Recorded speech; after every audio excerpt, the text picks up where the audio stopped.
It's summer 2010 in Amity, Pennsylvania, a small town south of Pittsburgh. Stacy Haney sits on the couch watching TV with her 14-year-old son. She glances over anxiously at his familiar face, which lately has become so unfamiliar. He's pale and withdrawn, eyes glazed over as he watches MTV. This is how he spends most of his days, sick with a mystery illness that has forced him to miss most of 7th grade. Haney picks up the bottle of Febreze sitting on the side table and sprays it in a wide arc. For the past month, the smell of rotting sewage has permeated the house. At the sound of the doorbell, Haney jumps up and smooths her shirt, noticing she feels oddly nervous. She takes a deep breath and swings the door open. A young man in his mid-20s in an oversized suit stands in front of her. "Hi, I'm Stacy. You must be from Range?" "Yes, ma'am." Range Resources is a natural gas company that Haney has allowed to drill on her property. She's grateful for the extra money, but it's been more disruptive than she expected. Trucks drive in and out constantly. A neighbor once counted 250 in one day. The dust they kick up from the dirt road coats her floors and furniture. Then her son Harley started getting sick. She knew it must have something to do with the drilling. She just didn't know exactly what. Now she just needs the man at her door to give her some answers. Haney leads the Range Resources rep down to her basement, where her water filtration system is. Like most people in the area, the Haneys get their water from a private well on their property. So my boyfriend noticed the issue when he was changing out the filter. Let me take a look. Haney unscrews the top of the tank and removes the filter, holding it out for the rep to see. It's covered in a thick black sludge, the source of the smell upstairs. The rep recoils as the stench hits him, but he quickly regains his composure and gives a reassuring smile. "Yeah, some bacteria has gotten into your water. We're having an outbreak in our containment pool up the hill, too. Your filter is still doing its job, though. That's what it's here for." He leans over to replace the filter and begins screwing on the lid. "As a precaution, you could start boiling the water before you drink it, but it's perfectly safe to cook and clean with." Haney raises her eyebrows dubiously. "My son has been really sick for over a year. Are you sure it's not related to this?" "Oh, no. This outbreak is recent, and it's really nothing to worry about." Haney studies the rep's smooth young face. She has a clause in her contract that if her water becomes undrinkable due to Range's actions, they have to provide clean water. She wonders if the man is trying to avoid the expense. He looks back at her with his wide, innocent-looking eyes. No, Haney thinks. If their water were truly toxic, he would tell her. "Okay, well, thanks for stopping by." Haney starts boiling the water as instructed, but her son Harley remains sick. A few months later, he is diagnosed with arsenic poisoning. Haney and her daughter have elevated levels in their blood as well. Arsenic is a chemical frequently found in the water used to frack wells. The Haneys aren't the only ones experiencing health issues near the new fracking sites that are popping up all over Pennsylvania. And soon, their stories will spread, leading to the largest grassroots environmental movement in decades.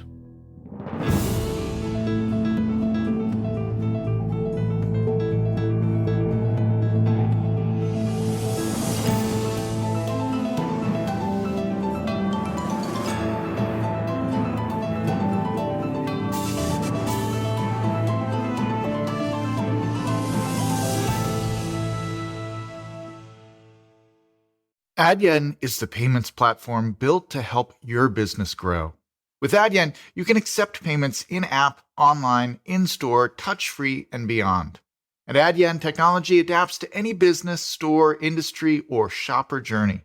From retail and marketplaces to subscriptions and mobile payments, you can do any of it or all of it. You'll get flexible features that fit your business with a single integration. You'll even get revenue optimization and customer insights in an all-in-one solution. So keep your customers happy and your business growing with Adyen. Business, not boundaries. Visit adyen.com to learn more. That's ADYEN.com. From Wondery, I'm Stephen Johnson, and this is American Innovations. In our last episode, Devon Energy discovered that by pairing horizontal drilling with hydraulic fracturing, or fracking, they could access massive amounts of natural gas stored in the Barnett Shale field in North Texas. When word of Devon's success spread, other companies wanted in on fracking too.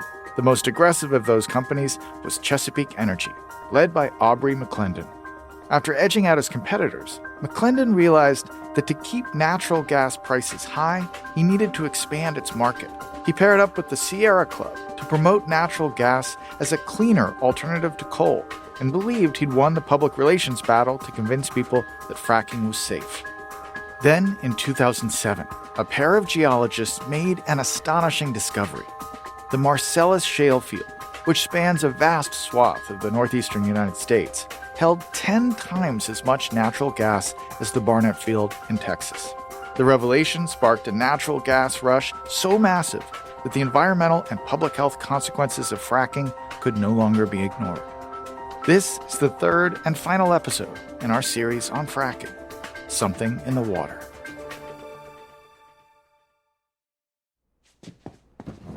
It's 2009, Washington, D.C. In a Capitol Hill conference room, Aubrey McClendon, CEO of Chesapeake Energy, and Carl Pope, the head of the Sierra Club, sit down at a large mahogany conference table. Sitting across from them is an aide to a liberal congressman on the House's Energy and Commerce Committee. The aide hands bottles of water across the table to the two unlikely allies. I'm not used to taking meetings with energy company executives and environmentalists that don't involve refereeing. Well, we agree on just about exactly one thing, and that's natural gas. All right, give me your sales pitch. But you should know the congressman is really focused on renewables right now. His priority is boosting wind and solar. I'm not sure I can get his attention on natural gas. Pope sits up straighter. This is his cue. Look, I'm all for renewables. Of course I am. But I don't see it as an either-or matter. The great thing about natural gas plants is that they can be turned on or off. Coal and nuclear don't have that flexibility.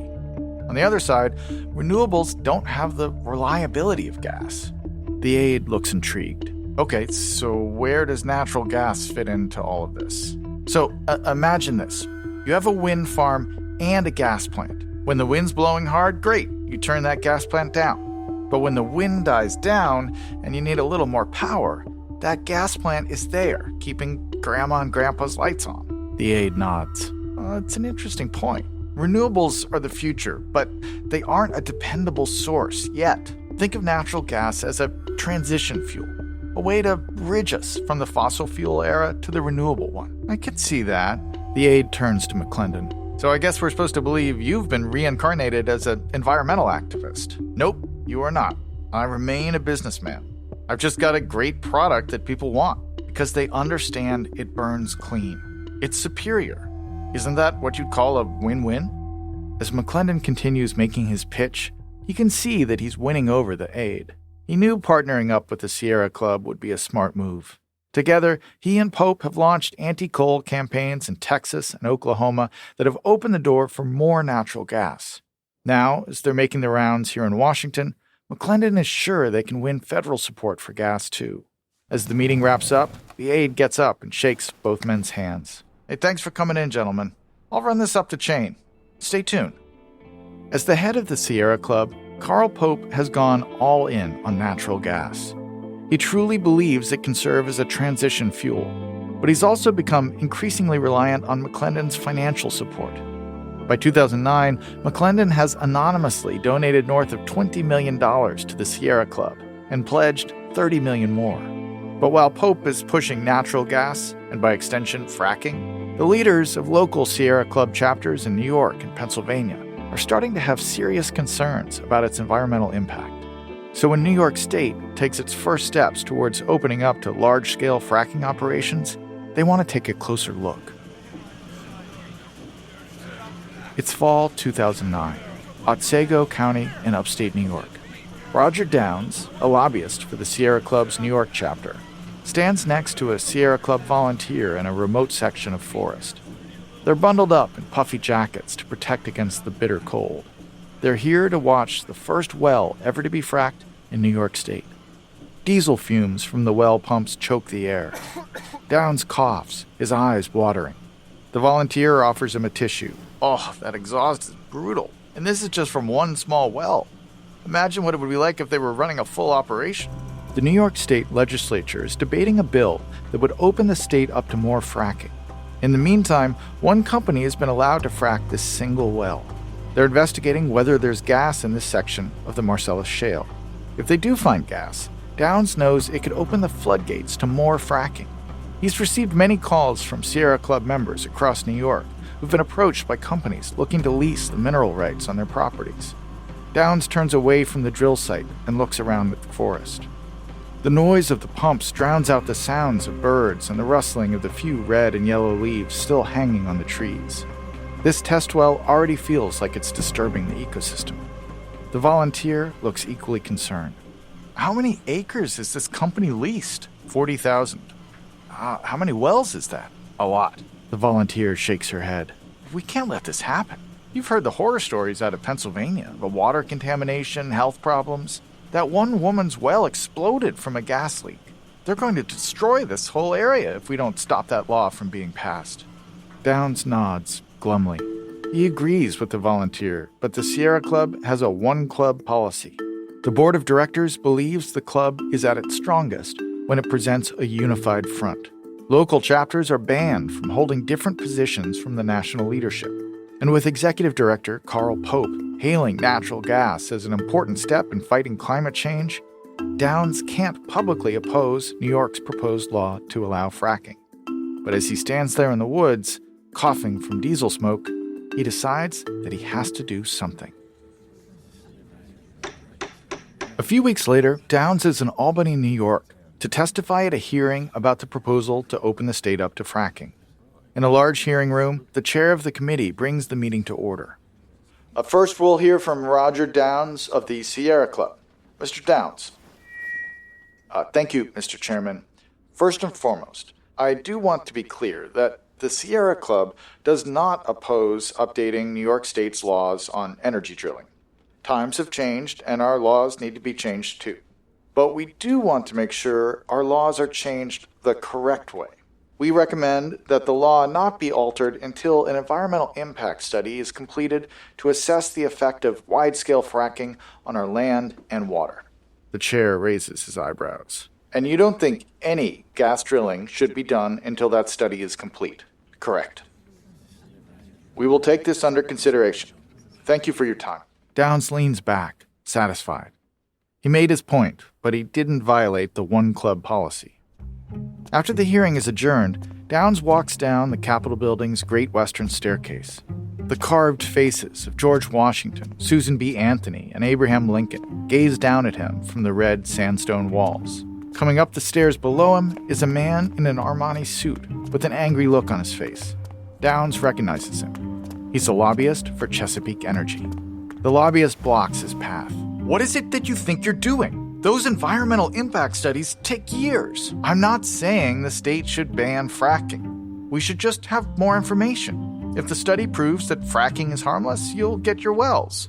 What exactly is the problem? The lobbyist leans forward, his face inches from Downs. Do you really think it's smart to come after us when we've given you all that money? What? What are you talking about? The Sierra Club doesn't take money from energy companies. The lobbyist shakes his head and pushes past Downs, purposefully brushing his shoulder. Forget it. I'll just talk to your boss, Carl Pope. He'll take care of you. As he drives back to his office, Downs can't get that lobbyist out of his head. There were some rumors about a year ago that the Sierra Club took money from energy companies, but Carl Pope denied it, and no one questioned him. But now Downs thinks about how even when the Sierra Club was laying people off, they were still hiring for their Beyond Coal campaign. Why was that? Downs thinks back to Pope's exact words. He said they didn't take money from energy companies. But that doesn't mean he didn't take money from an energy magnate, someone like, say, Aubrey McClendon. Downs grips the steering wheel so hard his knuckles turn white. If that Chesapeake Energy lobbyist was telling the truth, this is a betrayal of everything he thought the Sierra Club stood for. Downs' testimony is effective. Soon after the hearing, New York Governor David Paterson issues a moratorium on high-volume fracking, pending an environmental impact study. Pope never does anything to take care of Downs, as the lobbyist threatened. But the relationship between the New York chapter of the Sierra Club and the National Club becomes increasingly strained. And Downs isn't alone. More and more local Sierra Club chapters and members are fed up with Pope's coziness with McClendon and the natural gas industry. On the defensive, Pope overplays his hand during an NPR interview in February of 2010. When asked why residents who live on top of the Marcellus shale field are turning against fracking, he gives a strange answer. What's happening with the new discoveries of natural gas is that parts of the country that historically didn't pay any environmental bill for energy production because they didn't produce energy are going to start paying a bigger share of the bill, and people don't like that. Sierra Club members in New York and Pennsylvania are outraged by Pope's remarks. To them, it sounds like an environmental leader is pushing for them to destroy their land and water instead of helping them protect it.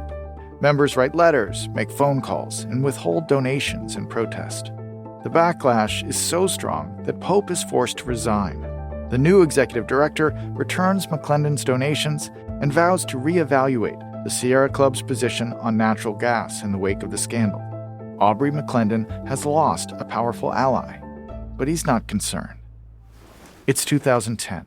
McClendon stares out of his office window onto downtown Oklahoma City. He listens as a nervous executive fills him in on the various environmental groups that are following the Sierra Club's lead. I think the Waterkeeper Alliance might be the next big group to rescind their support. McClendon shrugs, still looking out the window. If the hippies want to retract their endorsements, let them. But sir, the campaign worked. Coal's out, natural gas is in. You notice how President Obama includes natural gas in the same sentence as wind and solar? We're the good guys now. Meanwhile, everyday Americans are enjoying cheaper utility bills, and a good chunk of them have some extra cash in their pockets from leasing their land. These tree huggers can whine as much as they want, but the genie's out of the bottle. We won. The young executive looks stunned. He shuffles some papers on his lap, clearly unsure of what to say. McClendon turns his gaze back to the window. Was there anything else? No. Thank you, sir. As the executive scurries out, McClendon gazes admiringly on the Oklahoma City skyline. He loves this city. He's done so much to build up its reputation after the horrific bombing of the federal building here in 1995. He even got the city a basketball team, moving the Seattle Supersonics here 2 years ago. It was a controversial move, but McClendon is no stranger to controversy. As far as he's concerned, no one ever did anything of consequence without making a few enemies. It's the same thing with fracking. He's not worried about the environmentalists and the naysayers. All that's on his mind now is figuring out how to make Chesapeake Energy America's biggest natural gas producer. And he's not about to let a little controversy get in his way. We get support from NordVPN. You probably know that you need a VPN, but maybe you've put off getting one because you think it'll be too complicated to set up. Or, VPNs have a reputation for slowing down your internet speed. Who has time for that? Well, let me tell you why I love NordVPN. First off, it's the fastest VPN in the world, so I'm not sacrificing internet speed for better security. And the peace of mind that comes with that security is priceless. But I also love that NordVPN is like a cyber Swiss Army knife, with all kinds of features to fit your lifestyle and needs. One of the things I really like about NordVPN is being able to use it on the road. Now that I'm traveling more again, I've been reminded just how insecure airport and restaurant Wi-Fi is. Public Wi-Fi is notorious for being a hotbed for data hackers stealing your data. NordVPN lets me log in from the road without worrying. This is not something you want to put off. Go to nordvpn.com/innovations or use code INNOVATIONS to get a 2-year plan plus a bonus gift with a huge discount. There's a 30-day money-back guarantee if NordVPN is not for you, so there's no risk. One more time, that's nordvpn.com/innovations or use code INNOVATIONS to get a 2-year plan plus a bonus gift with a huge discount. We get support from CarMax. Maybe you've got a car to sell, or maybe you're looking to trade in, or maybe you're lying in bed at 2 a.m. wondering what your car is worth. Well, wonder no more. Just grab your phone and head to CarMax.com. Enter your license plate, answer a few simple questions, and in 2 minutes or less, you'll get an offer for your car that's good for 7 days. Now you're in the driver's seat, with a full week to shop it around and think it over. And CarMax will buy your car even if you don't buy theirs. How cool is that? So don't lose another minute of sleep wondering what you can get for your car. Know where you stand with an instant offer from CarMax. Real offers, real fast. CarMax, the way it should be.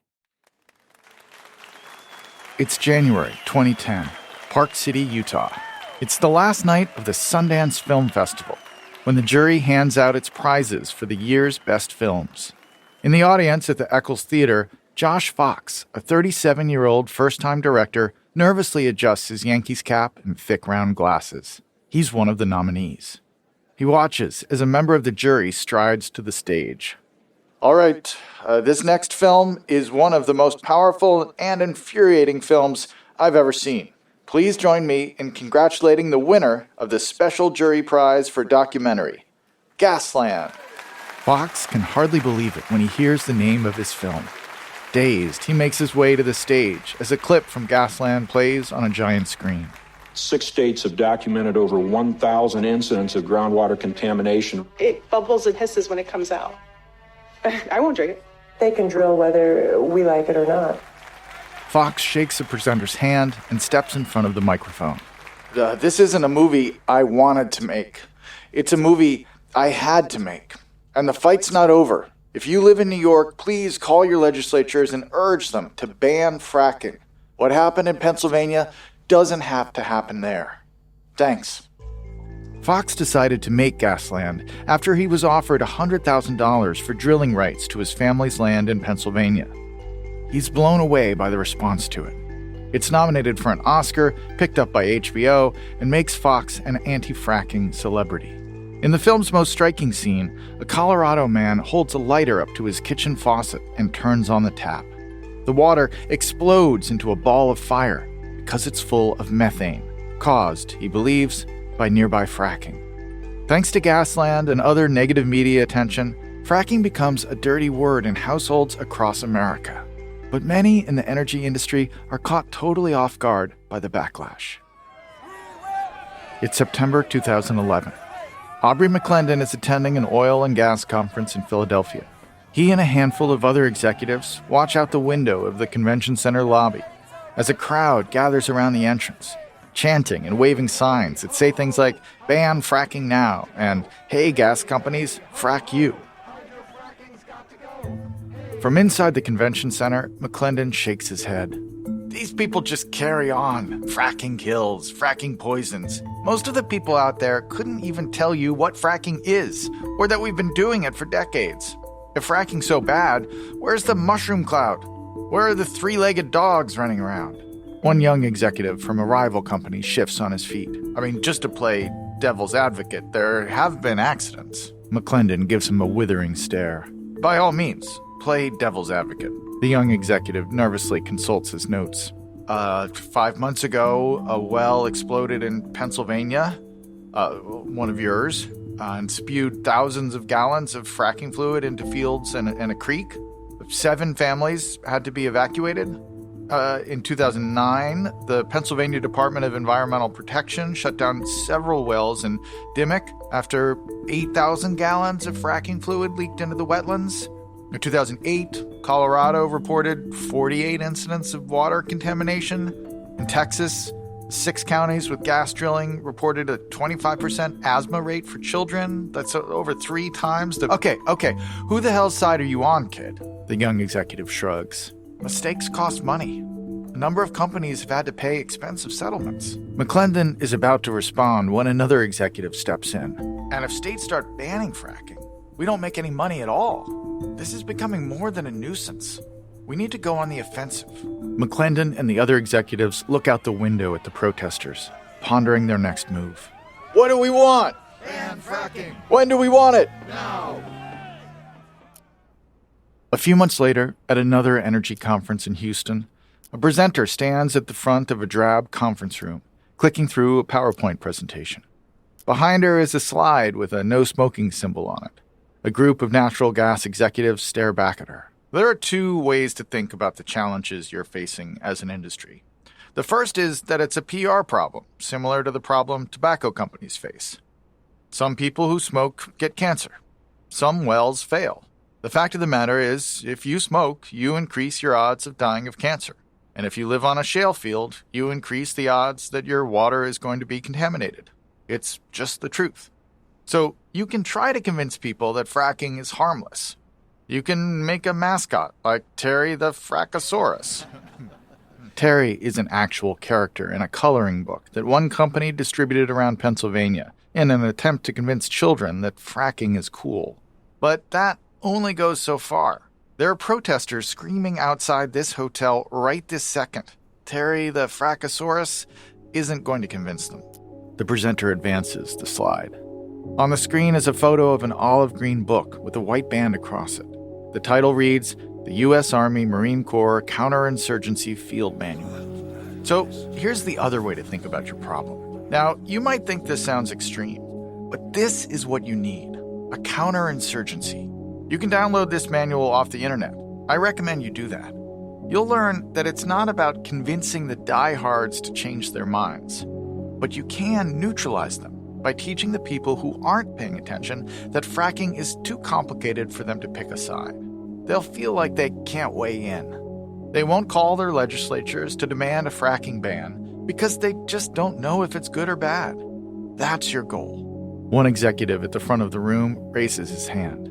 At our company, we've hired a bunch of vets from Iraq and Afghanistan, specifically ones with PSYOPs experience, psychological operations. They have exactly the experience you're talking about.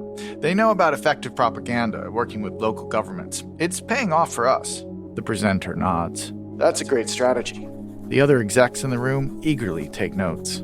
The fractivists, as the anti-fracking protesters are known, are upping their game, gaining some powerful allies in the media and the government. The energy company executives know they need to strike back. And with New York State still debating its policies on fracking, the stage is set for a showdown. It's May 2012. Vera Scroggins pushes open the library door in Sydney, New York, a small town west of Albany. Scroggins is a retired school teacher turned fractivist from Pennsylvania, here to support New Yorkers in their state's fight. The moratorium against fracking is still in place, but since it's only an executive order, it can be overturned at any moment. Scroggins faces the type of crowd she's used to at these events. About 50 people, mostly men, mostly retired. Now is the time to kick up as much of a fuss as possible. Hold protests, write letters to the editor, call your representatives every day. Go to county board meetings, go to Albany if you can, and get your friends and family involved too. A man with a thick beard raises his hand. Yes, you in front. A lot of my friends think fracking is a necessary evil, that natural gas is better than coal.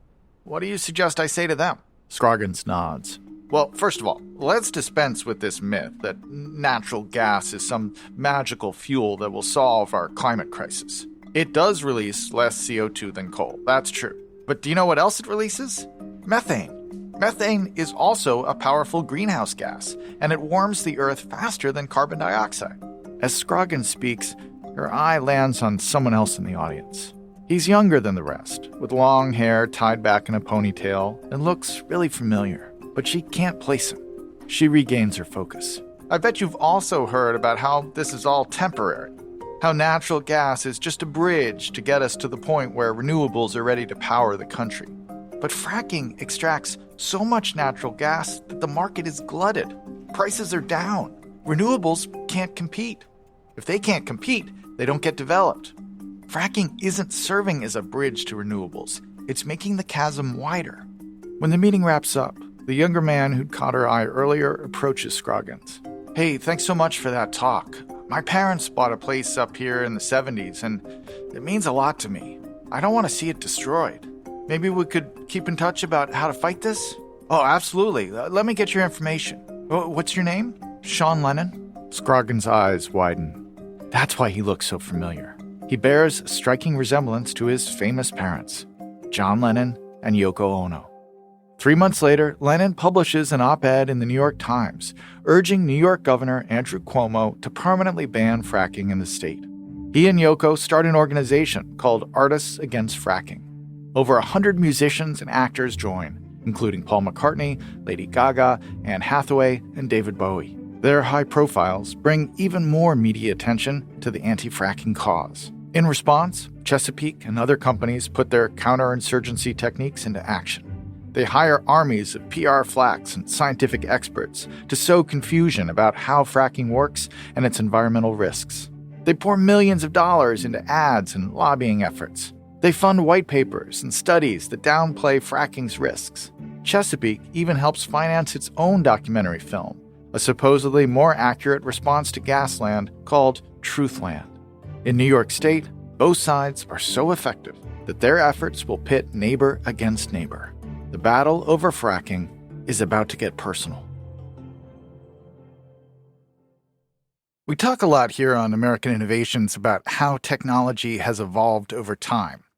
But work software? Not so much. In fact, it seems like software's fundamentals have remained mostly unchanged in the last few decades. That's why I was thrilled to find Monday.com WorkOS.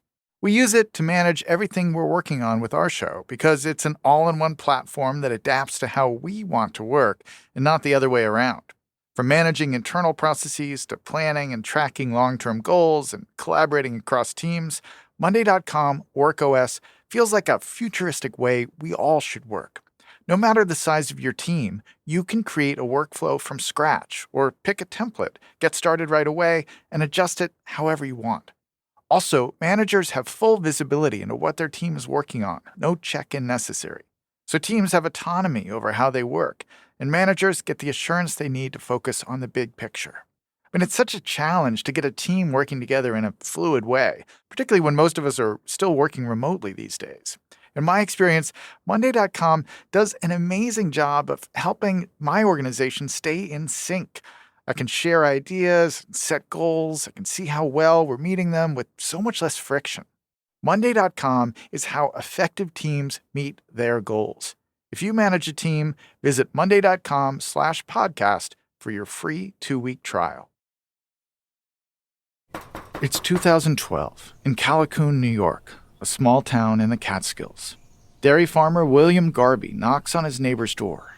Garby has taken it upon himself to convince his neighbors that as soon as the fracking moratorium is lifted, they should band together and negotiate their leasing rights as one big group.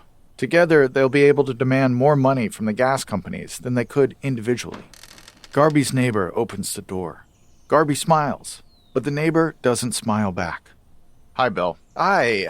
Been a while. You avoiding me? What? No, I've just been busy. Actually, now's not a good time. It'll just take a minute. Look, Bill, I'm just not sure about this fracking thing. I don't want to get sick. I don't want my kids to get sick. Garby shakes his head, frustrated.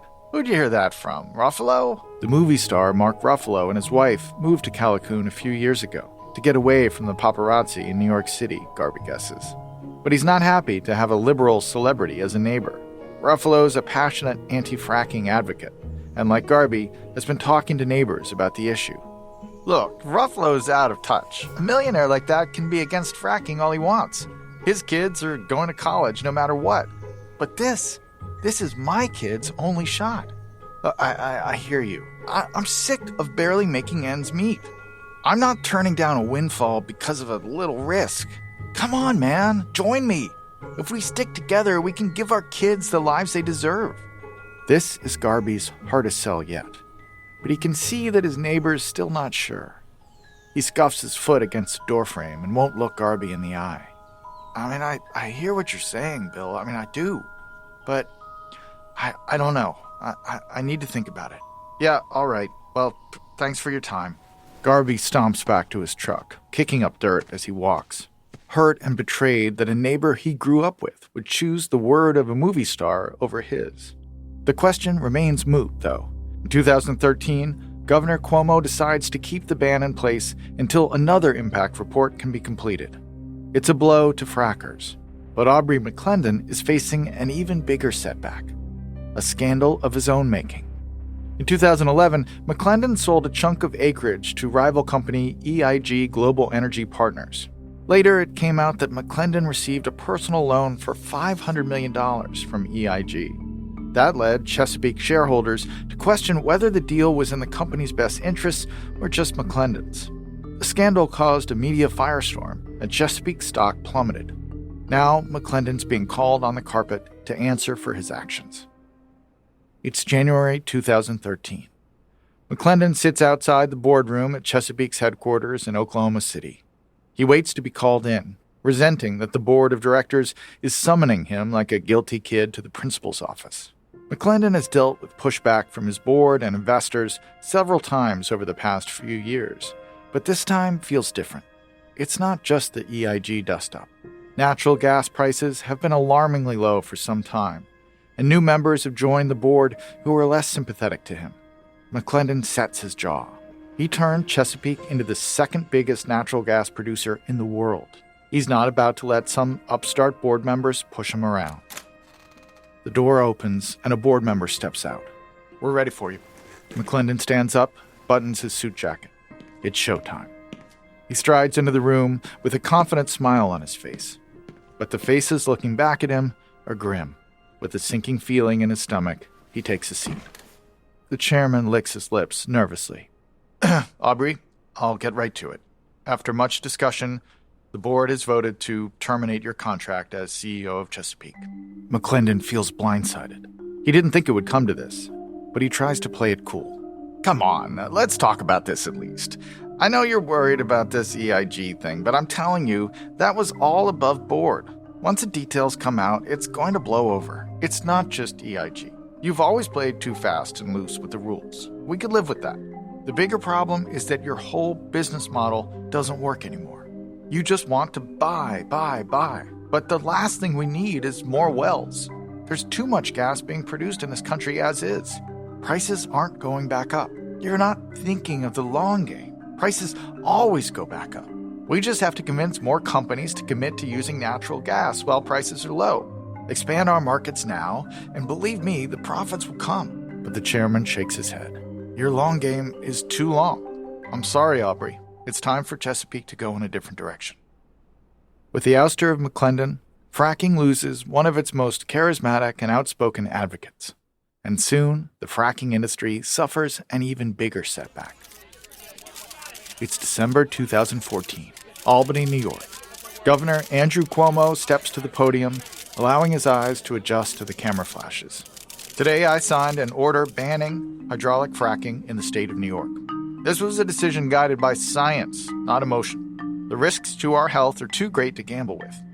I know there are people upstate who are disappointed in this decision. I'm sure they'll say I'm going back on my promise to help the economy of that region. But I haven't heard anyone say they love fracking, that they want it in their backyards, endangering their water. They say, it's all I have, and we can do better. Let's do better." New York's fracking ban is the first of its kind in the U.S. Other states, like Maryland, Washington, and eventually California, follow suit. But for some, the anti-fracking movement came too late. It's August 2018.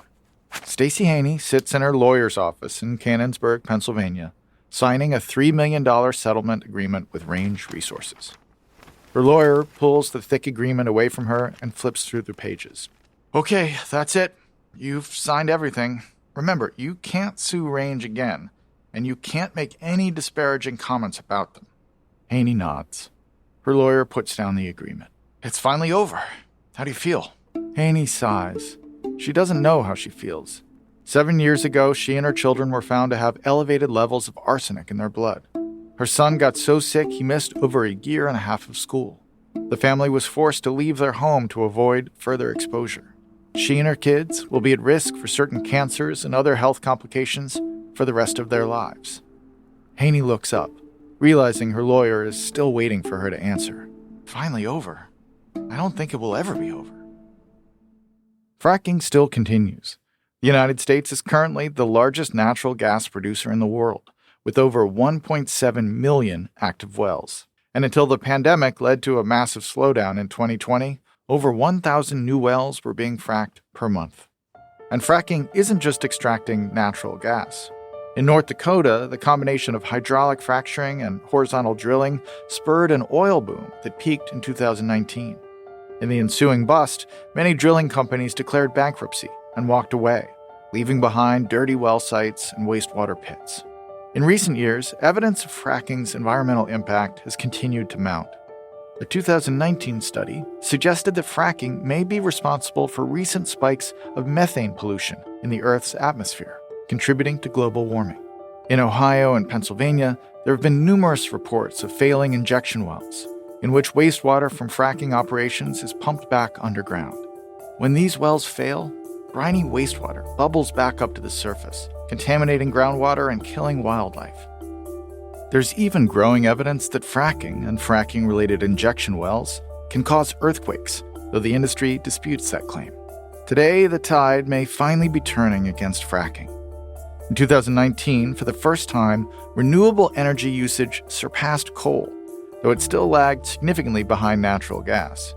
Several U.S. cities, including Los Angeles, have opted to build solar farms instead of new natural gas plants. And when Joe Biden became president in 2021, he banned hydraulic fracturing on federal land, a largely symbolic gesture, given how little fracking occurs there, but a sign of how far views have shifted since Obama endorsed fracking just a decade earlier. Aubrey McClendon didn't live to fight these changes. In 2016, one day after being indicted for trying to rig the cost of mineral leasing rights, he crashed his car into a concrete underpass going 88 miles per hour. His death was ruled accidental, not a suicide. In 2020, in another sign of the changing times, McClendon's former company, Chesapeake Energy, declared bankruptcy. But McClendon's legacy, for better or worse, lives on in the industry he helped create, an industry whose consequences we'll be living with for a very long time. If you like our show, please give us a 5-star rating and a review, and be sure to tell your friends. Follow American Innovations on Apple Podcasts, Amazon Music, or wherever you're listening right now. Or you can listen to new episodes early and ad-free by subscribing to Wondery Plus in Apple Podcasts or the Wondery app. You'll also find some links and offers from our sponsors in the episode notes. Supporting them helps us keep offering our shows for free. Another way you can support the show is by filling out a small survey at Wondery.com/survey and tell us which innovation stories you'd like to hear.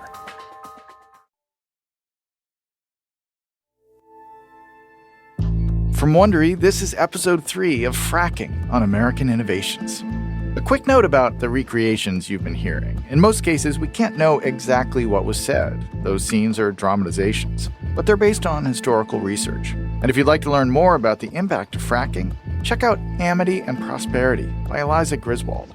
American Innovations is hosted by me, Stephen Johnson. For more information on my books about science and innovation, including my latest one, Extra Life, A Short History of Living Longer, which is also a television series on PBS, you can visit my website, StephenBerlinJohnson.com, or you can follow me on Twitter at StephenBJohnson. Sound design on this episode is by Eric Rachelson. This episode was written by Austin Rackless, with editing by Liza Veal. Produced by Emily Frost. Our senior producer is Andy Herman. Our executive producers are Jenny Lauer-Beckman and Marshall Louie for Wondery.